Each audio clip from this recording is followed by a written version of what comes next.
Hello everyone, स्वागत है आप सभी का कंप्यूटर की आज की हमारी क्लास में। 15वीं क्लास है हमारी और 10 इंपॉर्टेंट क्वेश्चंस को हम करते हैं इसमें। ठीक है, तो चलिए स्टार्ट करते हैं। पहला कह रहा है कि माइक्रोसॉफ्ट ऑफिस में माइक्रोसॉफ्ट एक्सेस का मुख्य उद्देश्य है। जो आपका माइक्रोसॉफ्ट ऑफिस होता है उसमें एक आता है माइक्रोसॉफ्ट एक्सेस। इसका उद्देश्य क्या होता है, यानी in Microsoft Office what is the main purpose of MS Access. ठीक है, तो ये जो होता है आपका होता है यहाँ पे क्रिएटिंग एंड मैनेजिंग डेटाबेस। तो ये आपका क्या करता है, डेटाबेस बनाना और प्रबंधित करने का काम आपका करता है। ठीक है, डेटाबेस को बनाना और उसको प्रबंधित करने का काम आपका जो है माइक्रोसॉफ्ट एक्सेस करता है। ठीक है, एक्सेस जो होता है आपका माइक्रोसॉफ्ट एक्सेस डेटाबेस बनाना और प्रबंधित करने का काम आपका करता है। यहाँ पे बात करें स्पष्टीकरण की, तो एमएस एक्सेस एक रिलेशनल डेटाबेस मैनेजमेंट सिस्टम है जिसका उपयोग छोटे और मध्यम आकार के डेटाबेस को बनाने, डेटा स्टोर करने, रिपोर्ट तैयार करने और डेटा को व्यवस्थित करने के लिए इसका उपयोग किया जाता है आपका। ठीक है, अगला प्रश्न कह रहा है कि निम्नलिखित में से कौन सा वेब ब्राउजर का उदाहरण नहीं है, यानी कौन सा वेब ब्राउजर जो होता है उसका उदाहरण नहीं है। In which of the following is not example of a web browser. तो इसमें जो आपका अपेची जो है यहाँ पे आपका वेब ब्राउजर नहीं है। बाकी गूगल क्रोम, मोजिला फायरफॉक्स और माइक्रोसॉफ्ट एज जो है आपका वेब ब्राउजर है, लेकिन अपेची जो है वो आपका वेब ब्राउजर नहीं है। तो ऑप्शन नंबर सी इसका राइट जवाब होगा। ठीक है, यहाँ पे अपेची जो है, अपेची HTTP सर्विस जो है एक वेब सर्वर सॉफ्टवेयर है जो वेब पेज को ब्राउजर तक पहुंचाने का काम आपका करता है, जबकि अन्य सभी वेब ब्राउजर है जिसका उपयोग वेब पेज देखने के लिए किया जाता है। ठीक है, तो अन्य ये वेब पेज पहुंचाने का काम करता है, लेकिन अन्य जो है उसका वेब पेज तक देखने का काम वो करते हैं सिर्फ। ठीक है, अगला कह रहे हैं कि ऑपरेटिंग सिस्टम में बूटिंग का क्या अर्थ है। जो आपका ऑपरेटिंग सिस्टम है उसमें बूटिंग का क्या अर्थ है पूछ रहा है। ठीक है, तो ये बूटिंग जो होती है आपका जो होता है इसका काम होता है कंप्यूटर को शुरू करने की प्रक्रिया है जिसमें ओएस यानी ऑपरेटिंग सिस्टम लोड होता है। बूटिंग में क्या होता है कि जब आपको जैसे आप जब कंप्यूटर स्टार्ट करते हैं ना तो उस टाइम जो होता है आपका बूटिंग होता है। ठीक है,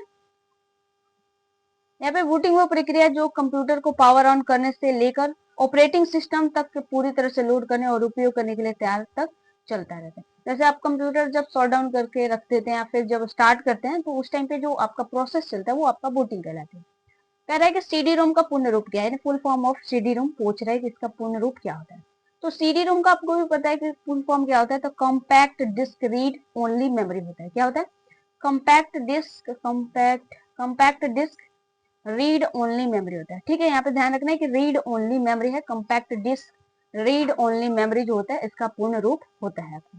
ठीक है, ये क्या करता है कि सीडी रोम एक ऑप्टिकल स्टोरेज माध्यम है और आरओएम का भाग का अर्थ है कि इसमें संग्रहित डेटा को केवल पढ़ा जा सकता है और उसे आमतौर पर बदला नहीं जा सकता।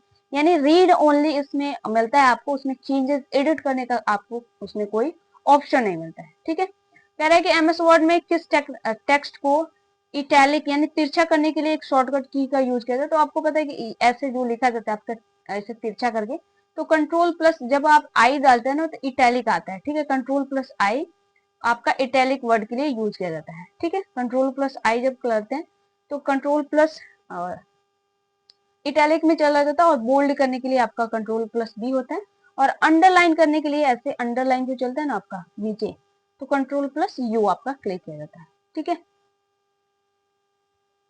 तो ये यही बात कह रहा है कि एक्सेल में एक क्षैतिज यानी हॉरिजॉन्टल रेखा को क्या कहा जाता है।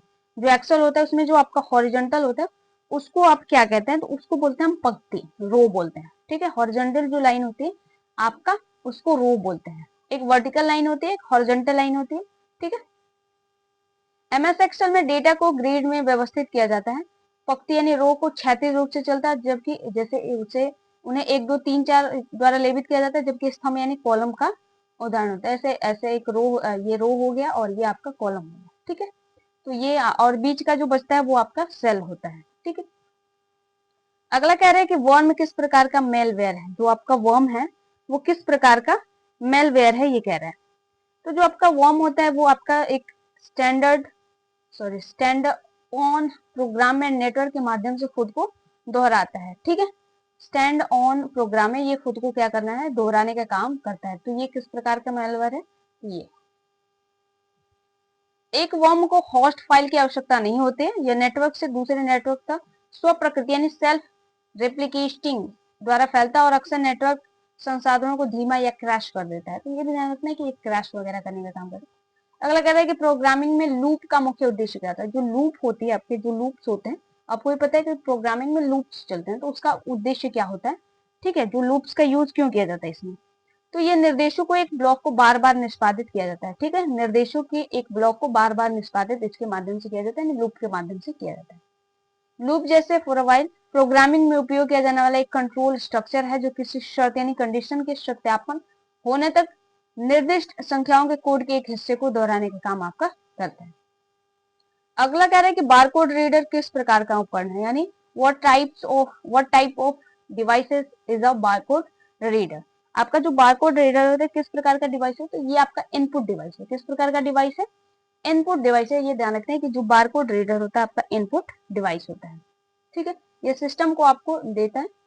एक बारकोड रीडर स्कैनर होता है जो प्रकाश के उपयोग करके बारकोड में संग्रहित डेटा को कैप्चर करता है और उसे कंप्यूटर में इनपुट करता है, इसे यह कंप्यूटर का इनपुट डिवाइस है, ठीक है।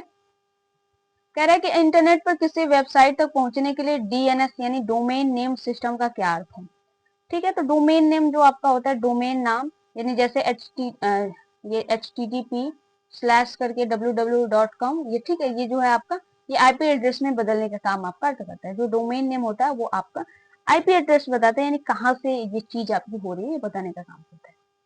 कंप्यूटर और सर्वर में केवल आईपी एड्रेस को समझना है, जबकि मनुष्य डोमेन नाम को याद रखते हैं। डीएनएस इस डोमेन नाम को संग्रहित आईपी एड्रेस में अनुवादित करने का। हमको क्या करना है, जैसे हमको कुछ सर्च करना है, कोई वेबसाइट पे जाना है, तो हम डायरेक्ट वेबसाइट का नाम लिखते हैं, लेकिन जो कंप्यूटर होता है वो वेबसाइट के नाम नहीं जानता, उसका आईपी एड्रेस से उसको पकड़ने का काम करता है आपका, ठीक है।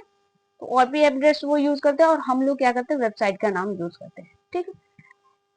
ठीक है गाइस, तो आज की क्लास आपको कैसी लगी कमेंट में जरूर बताइएगा। मिलते हैं अगली क्लास में, तब तक के लिए धन्यवाद।